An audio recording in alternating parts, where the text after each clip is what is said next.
Now, y'all know I didn't forget about y'all, right? Let's go and get into both of these Wu-Tang episodes. I pointed the gat at his mother's knot. Open it up, kid. I want everything. Right now, boy.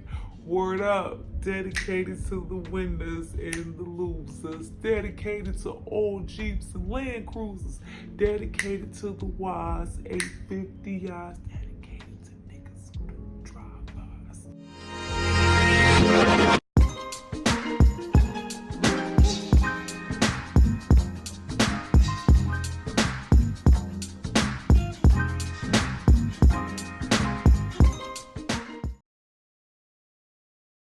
Hi you guys, welcome back to my channel. It's Tyra here with another struggle review, here to discuss the latest Wu-Tang episodes, Saturday Night and Cream. Like, y'all really gonna wait and get all the way to the end of the show to give us some good episodes? How dare you? The disrespect. Before I get into everything that I enjoyed about these episodes and what I'm looking forward to in episode 10, I need you guys to drop down and subscribe to my channel and like this video. I'm going to give you guys a moment to do that, and then we're going to come back and discuss all things. We got stick up kids, screw up crocs and crack rocks, and gray socks all on the block. It stays hot.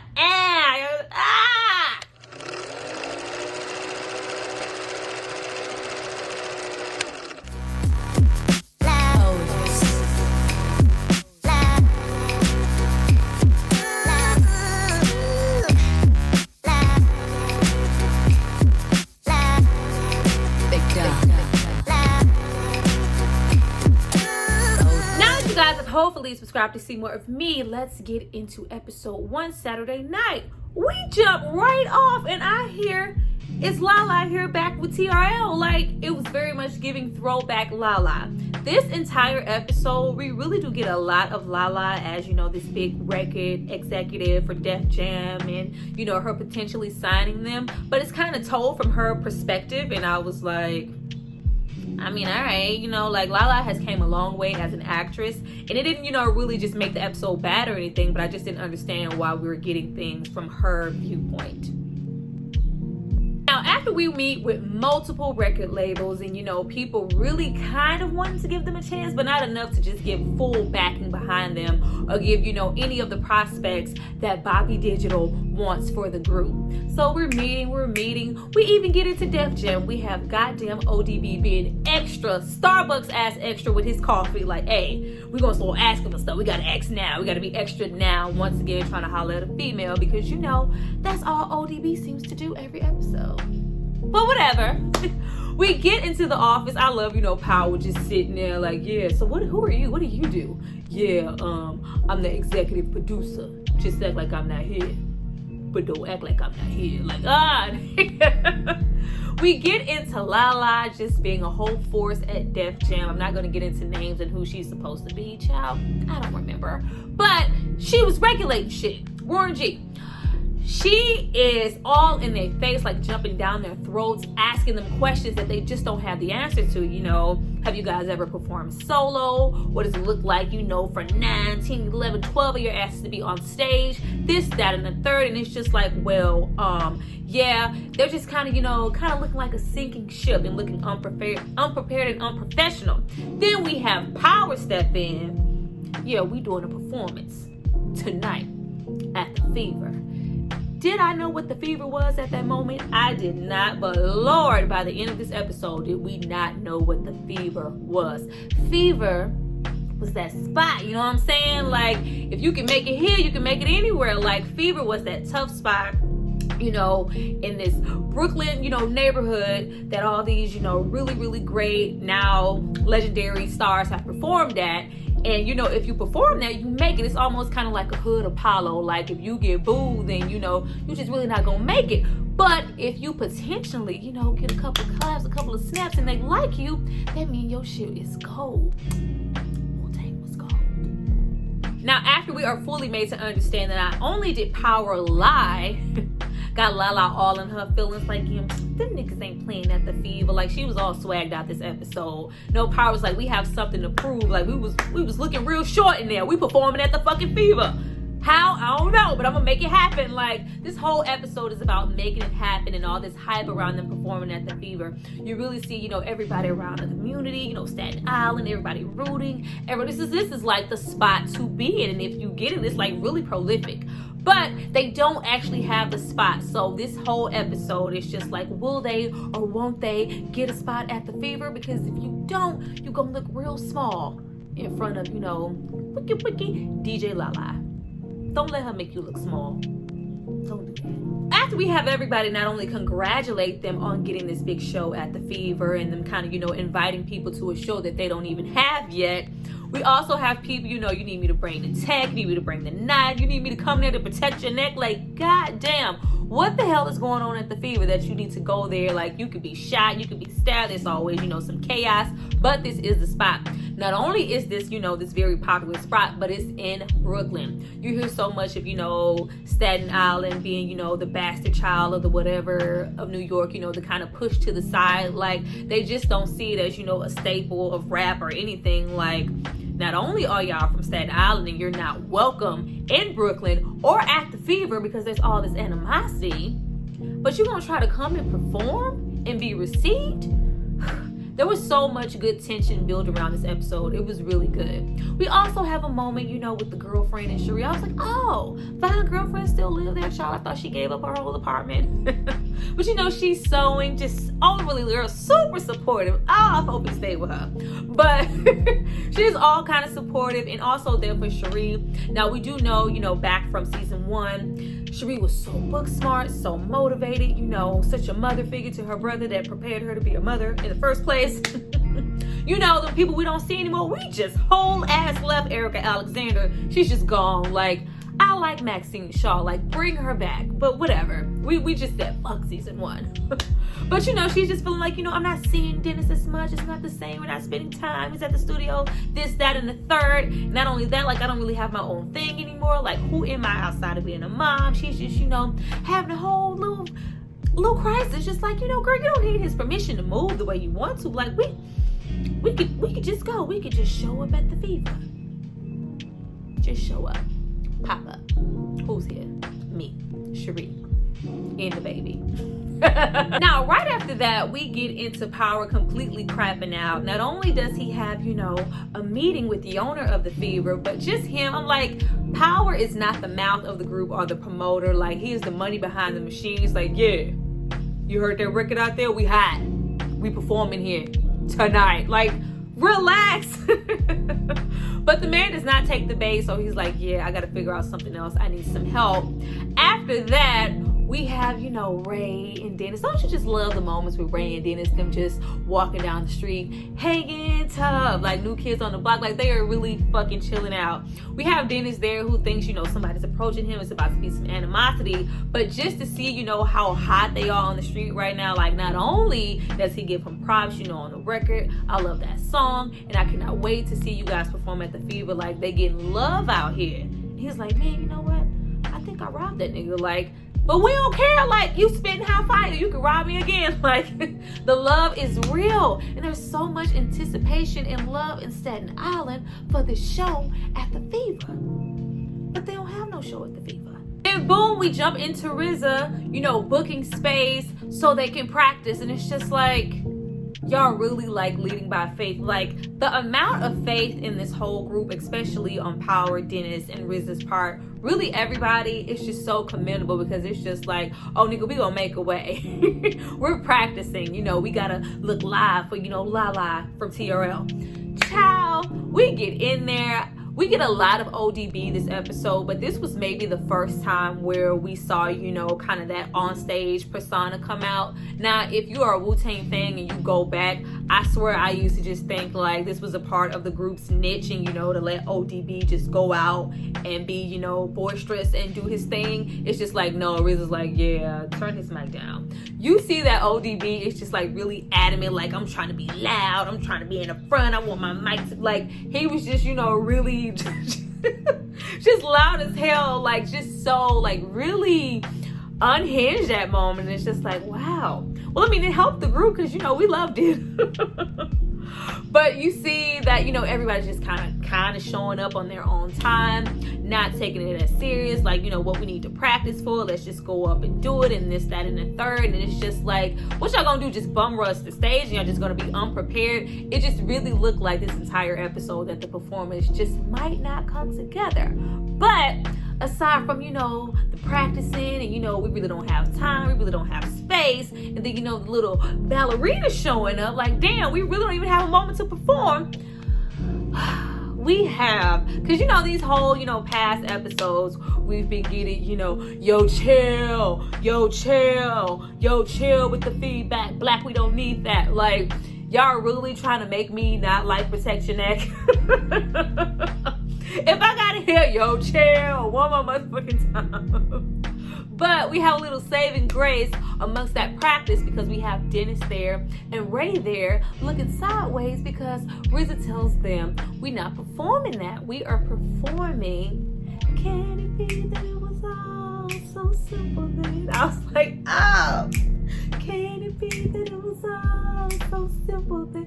Like, that is one of my favorites. As far as Wu-Tang is concerned, besides, you know, Cream, because I think that was my first introduction to them, the song that I discovered, you know, after that was that, and I was like, oh, this is some soulful shit. I really love this. It's the joint.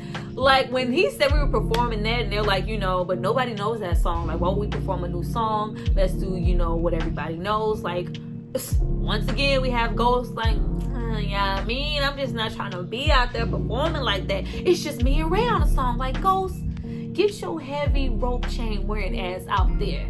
You got it in you. Get out there. So after we have Mook, his name's Mook, that old dude from the bus. We have him not only be a whole saving grace this episode, once again, not only facilitates this sit down, but, you know, calmly talks to the owner and lets him know what Wu-Tang is about, and gets the whole, he just has so much pull everywhere. Not only gets them a whole performance at the Fever, but gets it tonight, right now. You even have goddamn power. Yeah, can we get our name on the marquee? Like, no, you cannot get your name on the marquee. Be quiet and sit over there. Now, after we finally get that spot, because we just didn't know which way it was going to go for a very long time this episode, we cut to Cherie and the girlfriend, you know, getting all cute and all those good things to get on the bus and do a smooth pop-up at the Fever. Then we have more, you know, narration from Lala. Lala is here to tell us, you know, what, you know, the demographic is looking like at that time, all the graces perform at the Fever, just to really inform us of, you know, the like almost like, you know, like an MC, just, you know, inform us like this is a challenge, like this is a really big thing for them to perform here. And we really get a lot of, you know, shadowing and, you know, stuff from Lala this episode. And then we get to the second episode and I was like, what was that for? But, you know, it's just all going good. We even have, you know, the guys just really mentally preparing and getting into their zone. It's really cool to look at. You have Dennis once again being nervous. There's just so much anticipation. Where's Method Man? Nowhere. Everybody was all there. You even got a little, you got Method Man. Nowhere to be found. I'm just like, where is Method Man? Where to cap? Where is Method Man? Huh? It's like, what? I swear, every little episode is like a Where's Waldo situation with Method Man and with Jizza. Like, now, after we have all this anticipation of, you know, Lala and the other record execs showing up, we are off to a rough ass start at the Fever immediately. Not only do we have all of fucking Staten Island outside just waiting. Cherie with her smart ass like, yeah, we're gonna be whole promoters. I got this card and this side. She already had her way to get in. Everybody else, if you want, you know, Bronx, this, that, and the third, you were not getting in here. They barely, really didn't want to even fucking let Wu-Tang in. The whole name is even spelled wrong on the marquee. Like, it's just like, it's so unwelcoming. You have people looking at them sideways, like they dusty.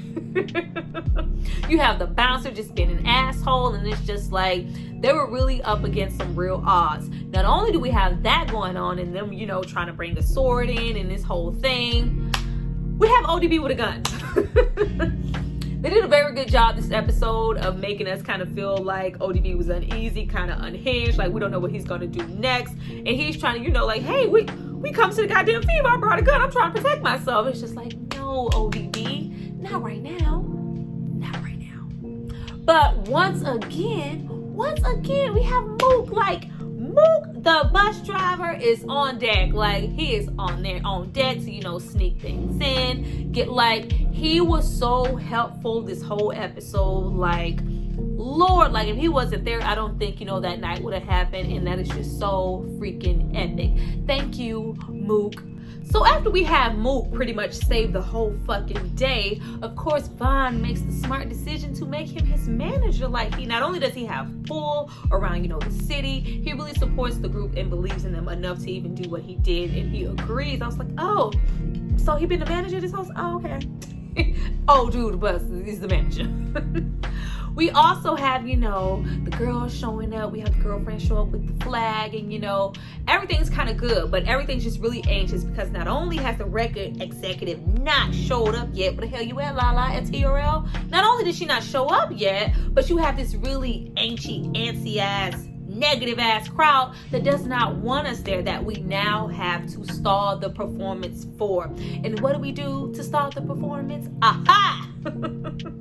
ODB brings his ass out. Like, as he's coming out, of course, the record execs not only show up, and everybody's, kind of on stage, but he's, like, all this animosity, all this black on black crime, brother. Like,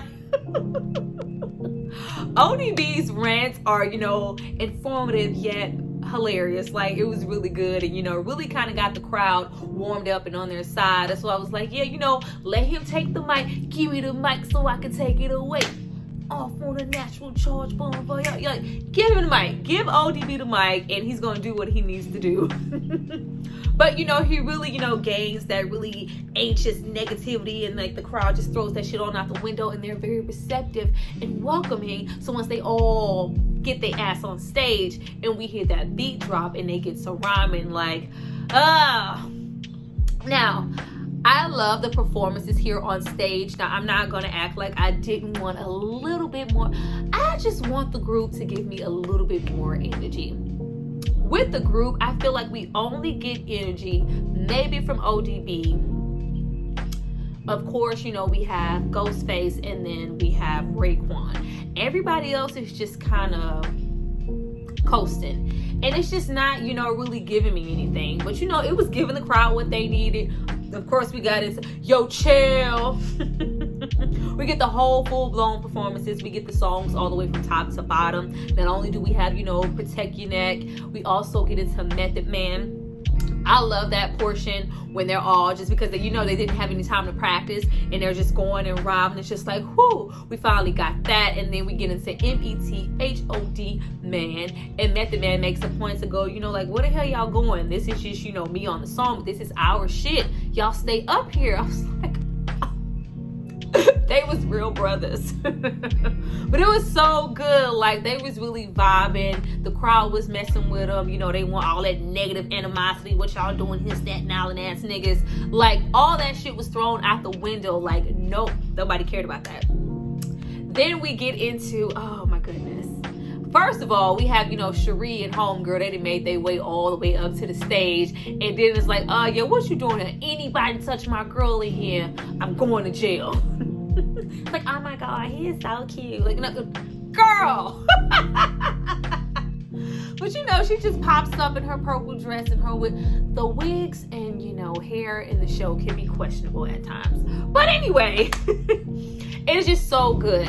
Though I love, that whole thing with the group performing, the Can It Be Also Simple was, the really push for me this episode, because we had her, Yo Chill so many times. We had her, Method Man a number of times.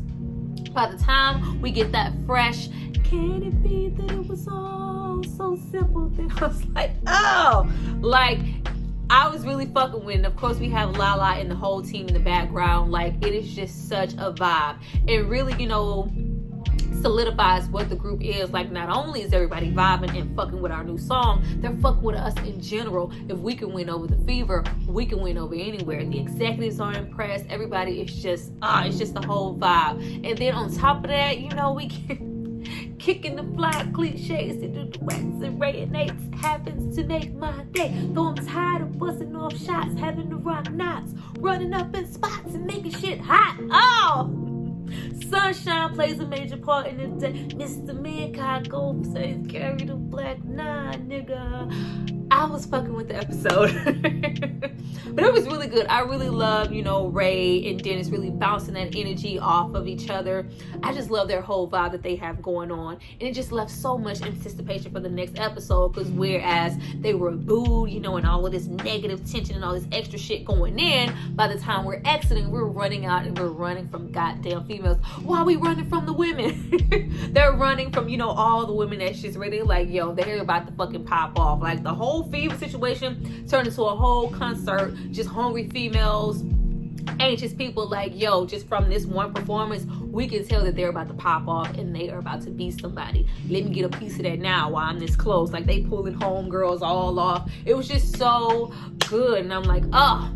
Then not only do we have that, but we still have that same record executive. He is just like really chasing them, hounding him. So we know he's going to be prolific and just really matter in the next coming up episode. Now, once we get into episode 9, Cream, cash rules everything around. Ooh, dollar, yeah. And we leave a whole full-blown episode all packed with Lala as this record exec and her, oh, that song make my pussy wet. Like, girl, ain't nobody ask you all that. After we leave all of that, it held absolutely no merit here in this new episode. I was like, oh, we did all of that for them not even to jump off with them signing to her. I was like, okay. It just felt like it didn't serve a purpose. Like, I don't know who's writing for the show or if it's multiple writers, but it's just kind of, at times, it's all over the place. Season 1. But anywho, we get into, which we have a lot of moments here of that. We have RZA, playing chess against himself. Like, it's really just kind of show us a visual of what's going on in his brain. If it's like, it's me against, oh, we love you, Rakim. Like, I'm trying to make sure I make the best decisions this go around, not only for myself, but for the group. But every, step of the way, there's kind of a mental block of, are you making the best decision? Are you making, the right things for the group or just for yourself? Where's your mind at? Like, it's just, kind of me against the machine type situation, and it's, performed as a chess game. Now, after we leave that, we get into, all these different meetings, these record executives, and, everybody just kind of, giving a price for this and that, because right now they're kind of a hot commodity. But still, RZA still is forward thinking to go, I'm not just jumping at the first amount of dollar signs that I see. It has to be the right move for the group. Like, we have to think smarter. I didn't think smart last time, and look where it got me. And not only is it me this time, but everybody's depending on me. We even have, a record executive, offer them a whole $100,000. And it was just so funny. Like, when I got to listening for, what these labels were offering the group, and we hear, these tired ass rappers today, not even rap, I don't know what to call them, getting offered, $1 million deals and shit to sign, and we have them, really trying to, go, ooh, $200K, and like, they were really only offering them $100K and shit like that back then, and $60,000 to sign, like, and you have Lil whatever getting a 2.5 sign, like, whatever. But you just have him just really just trying to make the best decision. Smart RZA, so smart. He is so smart. Props to RZA. Regardless of how you feel about RZA, props to fucking RZA. Now, after we leave RZA not jumping at the first amount of money being thrown at him, we get into that same record executive that has been like glued to the group for the past few episodes. Now we know he's in charge of Loud Records. It's the very small, little startup company. They're not some big label, but he really sees the potential in the group. And I'm just watching. I'm like, okay, yeah. Throughout this whole episode, like, he's either like, this man serves some type of purpose, so he had to sign with them because he's literally like everywhere. Very persistent, not giving up, and finally, gets an address to, where they record, and he's just like, I just need a moment. I'm not letting go of this group. They're special. Then we get into my baby Dennis. Poor Dennis. Dennis stay having so much going on. We have Cherie, feeling like, I should go, and get a job. Like, I'm just sitting, I'm not really doing nothing. I can, be put to work. It's hard times right now. And Dennis just kind of takes that as, like, oh my God, I'm not doing what I need to do as a man. You hear so much of, we're about to be signed. We're about to be signed. Like, I was like kind of getting hot at, we're about to be signed. Like, that just couldn't legitimately be the answer for every single problem. Like, I understood, everybody just believing in themselves, especially with Bobby, but was I the only one just getting really fucking antsy with Bobby? Like, make a fucking decision. Though I understand, him taking his time and trying to make the right decision, it just felt, just so slow as far as the decision making. It's just like, it's not just you anymore. Like, you have 10, 12 other people who were waiting on an answer just off the strength of you to feed their families, feed their children. Make Debo make a choice. We don't have this kind of time. Now, after we leave Dennis, about to go out and do some reckless shit because he's just feeling like, I need some quick money, we get into Yuga. Didn't I tell y'all last episode that Yuga seemed just a little bit more anxious than everybody else? Not only is he a little bit more, but he's actually still out there with them, signing the contracts and the whole 5-year thing. It was just kind of a, promise to, live the straight and narrow, give up the life. Like, we're going to pop off. When we do, all the money will pour in. Like, just be patient. You guys like, no, here's the crack. Like, I don't have time to be waiting. He's distributing, like, and it was a lot too. It was like, it's just a little sad. Like, it was a little. That was a little. It was a whole Nino in that trunk. No, sir. But after that, we get right back into the studio and we get into the lifestyle record, aka the Cream song. I was like, lifestyle? Y'all gonna call this lifestyle? I love Inspector Jack. Like, no, we can't be rhyming about having money and we don't, because we get so much of that today, and him going back into, that verse that he wrote while he was in jail and that whole thing. And everybody's just pretty much tired at this point. Everybody's just pretty fed up, with not having any money, the waiting game. And it's just like, what are we about to do? Like, RZA was just so, like tunnel vision until we get, the deal that I think that we should have that's going to benefit all of us, which was smart. But it was just like, Lord, like, we got kids to feed, It's just like, in the meantime, go on and drop this verse on this beat. Like, we still recording. I don't know how they did it, because it was just like, Lord, the struggle. Not only do we have that going on, but we have that exec finally get in contact with them and really talk to them and just show, like, how passionate he is. And though he may be able to, provide certain things that would benefit them in the long run, he does not have that much money. So he's really just banking on, like, if I can just, show them to someone, get the execs interested, I can get some more money. Are you? Now, after we have RCA make it very clear, like, bruh, the money we gave you is the money we gave you. We're not giving you any more money. But he's just so persistent. He just doesn't want to stop. Like, I need to sign these guys. We get into yet more woes within the group. Not only do we have Yuga, who out here, with his slinging crack rock or wicked jump shot, we get into goddamn Dennis, who's, about to go astray. Then we get into Raekwon's mama being put out. I was like, damn. She has been put out of their apartment, and, she's staying with the neighbor. It's just like, I don't want to bother you. Everybody's just so anxious. Like, we need something to happen now. These are street dudes. They do street shit. If we need money, we know how to get it fast. Like, make some shit shake, Bobby, before we all be standing on street corners.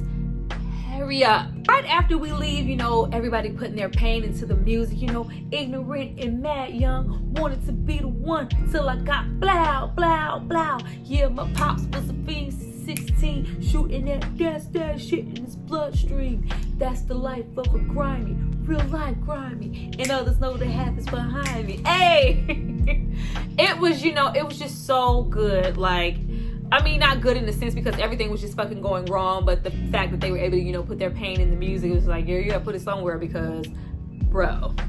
Then we get into Vaughn, like, we're just trying to mind our business, make a little Kool-Aid lemonade in the kitchen, and we have the fucking PO show up. The whole ass forgot that Vaughn was on probation, I swear. Anybody else remember that Vaughn had just got out? We have made all these big strides all of a sudden, apart from, Vine and that whole, construction bit and the whole slip and fall with the dude and, him trying to, we have like been through so many levels since then. Just once again with this writing, our whole ass forgot about it. And it's just like, what are you doing? I need to show proof, that you have a job, you passed the drug test, but what about this? It's just like, I'm, in charge of, Wu-Tang. This is the car. This is what I'm doing. We're promoting. We're trying to do this. Like, yeah, we're the check stubs. If you don't have a check stub to show that you have an actual job, they're going to lock you the fuck up. I was like, oh, make a decision, Bobby.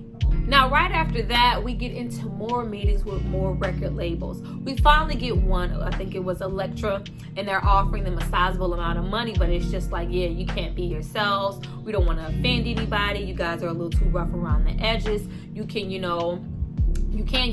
write your material and do all the producing, but we want to change your whole image. We want you guys to come off a little softer, y'all, a little yang yang yang. It's just like, no, like, RZA was not taking no shorts. Like, I don't want y'all to mess with and touch a thing. Whatever we're doing is going to be on our terms, my terms. But you have him still, with those inner workings of his mind, not only playing chess with himself, Raheem, the old, self that he thinks he left in Ohio. It's just like, every step, it's just like a red flag, a slap in the face in his mind. Am I making the right decision? But he just believes so much in what they have. It's just like, yes. We even have him go back and go to Loud Records, and it's just like, yes, you can do that, and that. We can give you all of that, but we can only offer you 60 grand. We can't offer you all this money that all the other execs are offering. And then we finally make our way back around to goddamn Lala. I was like, oh, that whole first episode following her and the voiceover and her pussy being wet off for this one moment, but okay. You have everything going well. Who wouldn't want to act this time? Like, Def Jam is Def Jam now. But back then, Def Jam was, the epitome as far as hip hop in the record label to be on. It's just like, yes, we can do that. We can offer that. We love the image. We don't want to change anything. But then once we got to, the solo, individual, Method Man, ODB albums, it's just like, yeah, we want ownership of that too. And he is like, yeah, no, that's the whole Wu-Tang thing. That's ours. That's mine. When you get Wu-Tang, you just get Wu-Tang. Why would you get that too? And it's just like, no, this is standard practice. Either you all come or nobody at all. And RZA, yet again, just so fucking smart. It's just like, no, if something happens and we get, that Method Man or that ODB album out and it tanks, if one of our fucking albums tank, that's an individual sell, they won't release another album. I'm thinking about all of us, and you have Vaughn in one ear, Power in the other, like, no, take the money, take the money, take the money. And Bobby Digital is like, no, we playing chess, not checkers, nigga. I ain't taking the money. Very fresh, this whole episode. Now, we also get into the crack dealers showing up at the goddamn studio. Like, who told you to come to the studio? Ain't nobody tell you to come here. Informing everybody, not only is you guys still out there, but like, you really, really distributing. Like, man, I say like, y'all just carrying around all this crack? Okay, we saw where that was going this episode. But we also have, I'm just really over meth in the show. I just am. Like, Dave East has so much potential, especially with his voice, to really give us Method Man. But with the way he's written and the material it's given, it's just like, yeah, go in there and, cash rules everything. Cream get the money. Dollar bill. Oh my God. Whatever. I need a little bit more. But, we see him come up with the hook, because a lot of their songs, like, it was complaining that they didn't have any hooks. But we jump right into, this big performance for RCA and this whole showcase. And everybody just kind of, are you an R&B group? Or you're just like, no, like, it's just, you just kind of see red flags just kind of already. And they're just already unwelcome, already like really uptight. And what do we do when the crowd is uptight? We once again have ODB grab the microphone. We're like, what? Swedish, German niggas don't like Wu-Tang? Somewhere over the rainbow.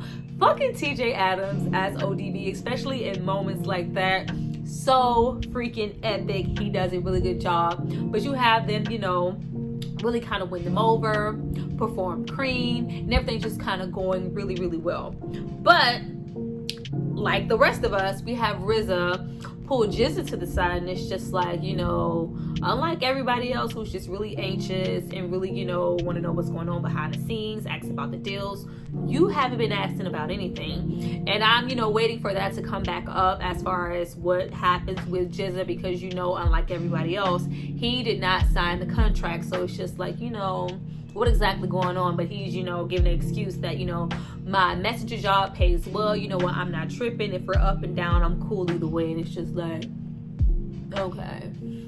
But you have, you know, this showcase goes so well that, you know, the dude behind Loud is just like, you know, hey, I'm gonna put y'all up in this nice hotel and, you know, just relax, take a load off. I'm like, oh, you can't take this nowhere. You couldn't even leave them at the goddamn college campus. Like, we get all the way up into, you know, the hotel room. We're trashing the room. We're drinking. We have on robes. We're smoking. We're fucking maids. I'm like, yeah, we got meth somewhere in somebody's writer's room. Because soon as those maids walked in, meth was like, yeah, my wife gonna be watching this show. My wife, who I've been with all these years, I wasn't in no room, fucking no maids. I left and went to my room. Like, okay, man. Like, I wasn't sleeping with nobody, baby. All right, we understand.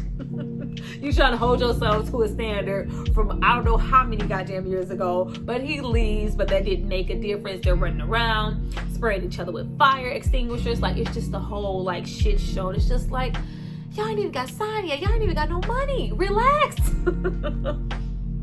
But not only do we have all of that going on, but we have Dennis ready to risk it all to go rob a whole another room, taking, you know, jewelry, just really petty. Like, god damn, Dennis, like, don't let it all go for this. You just like, Dennis, no. And while we're going, Dennis, no. And he's, you know, risking everything to go pawn some shit to tell Cherie to buy herself something nice. Like, this ain't even gonna get us no whole apartment. Like, sit down. We're yelling, you know, for him not to risk everything. We get into fucking You God immediately after, you know, Riza addresses, you know, like, what's going on. I thought, you know, we were going to, you know, pause on that. We're trying to be legit. You can't be out here like that. And he was like, you know, I got mouths to feed. I signed that 5-year contract. I didn't sign up to starve. Niggas got to eat out here. As soon as niggas had to eat out here, we went downstairs and got fucking arrested. It's like, ugh.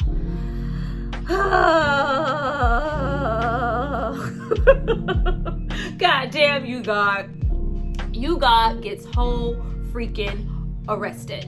Now, we end off this episode after we've had, you know, multiple chess moves and games going on in Riz's head. It's just like, what am I going to do? We walk up on a conversation, you know, with the execs, and it's just like, not only did, you know, a member get arrested tonight, they, you know, trashed the hotel room. It's just not looking good. I'm not backing them, and I'm not giving you any more money. And it's just like, well, damn, we hit a whole nother roadblock. We end with them having a meeting of, you know, what are our options? What about this? It's just like, you know, with You God getting arrested, we just really don't look clean to an Elektra, Warner Brother, you know, type of record label. They pulled it. They're not offering us a deal. And it's just like, well, you know, Lala's and Def Jam, that shit's still on the table. They can pull theirs also. We need to make a decision. Getting into Bobby's decision, like, I really commend Bobby, you know, for having the forethought and the brains to, you know, make that decision and make the best move. But it's just like, damn, this is not all just about you. It's about all of us. Whatever decisions you decided to make, you needed to discuss that. Not only does he not discuss it with anybody, he goes and does it by himself and signs with Loud Records for that $60K, and then we cut off right there. I'm just like, you really just went and did that shit? Like, you didn't even consult with Power and Dennis? It's just like, because you hear Power, he was like, yeah, that's not even covering the money that I spent, you know, on, you know, production and equipment. Like, that $60K doesn't cover anything. I can make $60K in my fucking sleep. Like, that's what you're going to take? He doesn't discuss with anybody. He just goes and takes it, and we cut, and we're left with one more fucking episode. The show is really, really getting good. They really need some help with the writing team, because it is just like, not too little too late, but as long as we freaking took to get that season 2, even though, you know, we had everything in the world going on, but it's just like, dang, like, I really hope the show gets picked up again. I know we're going to end off on a good note and make that last episode really, really interesting, but I just really wish we could have got here like where we are now.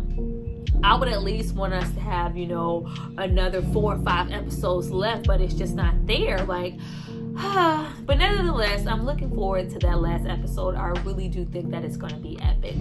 I hope you guys enjoyed this video. Sorry it took me so long to drop, but you know, people be busy out here, you know. This don't pay my bills, pay my telephone bills, pay my automobiles. Then maybe we chill like this. I don't think you do. This don't do none of that. So it takes me a little bit more time to get to you guys than I'd like to. But please drop down and tell me what you thought about my review, what you think about these episodes, and what are you looking forward to in that very last freaking episode. I'll see you guys next time. Bye.